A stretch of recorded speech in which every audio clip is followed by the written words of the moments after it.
So ngayon, kapag ikaw ay lumiliko sa ganitong sitwasyon at automatic ang dala mo, so more on brake control.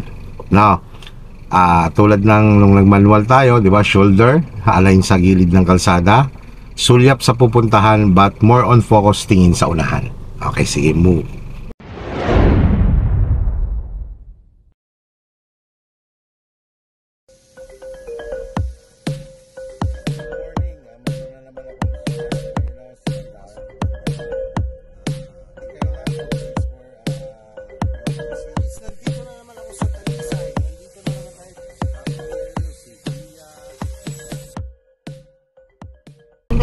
Sa dulo.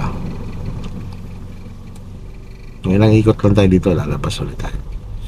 Punta tayo ng Balete. Yan, and then syempre yung pagsisignal. Yan, alalay, pabagalin si sasakyan. Sige, bitaw-bitaw lang yan, walang gas. Okay, lantayin mo tumapat ang sarili mo. Yan, ikot ang manubela, tingin sa unahan ka tumingin para malaman mo kung tama na ba. Bawi. Yan. Kaya ka sa unahan na tingin para malaman mo kung tama ba yung ikot sa manubela. Kailangan mo ba magdagdag, kailangan mo ba isagad o hindi, no? Yan, sige. Ang iniiwasan mo kasi yun, papatak ka dito sa pinatakan mo. Yan, dapat napatak ka sa tamang linya. Yan yung aaralin natin. Sige.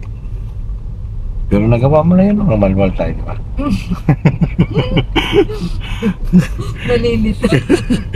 Ganun din yan. Mas alwan nga ngayon kasi brake control ka na. Wala ng clutch. Yan, wala ng clutch. Okay, so nire-refresh lang natin si Ma'am Yani ng konting pagliko. Konting pagpihit ng mga manubela na tama.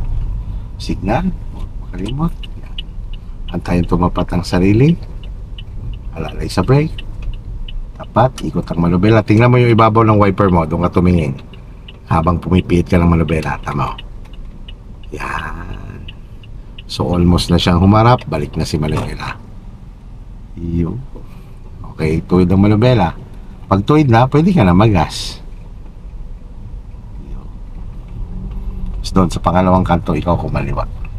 Basta pag tumapat na, yung nandun ka na sa reference mo, sulyapan mo yung pinupuntahan mo, but more on focus dyan sa ibabaw ng wiper or dyan sa unahan habang pinipihit mo si manibela.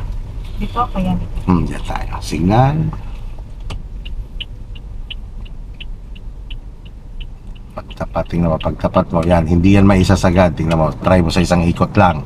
Tingnan mo yung unahan mo. Yan, so hindi mo na kailangan dagdagan, di ba? Pagka ganyan pa lang, binabalik mo na siya para hindi ka mag-over dyan sa kabilang linya. Yan. So tuwid na ang manibela mo, pwede ka na magas. Yan.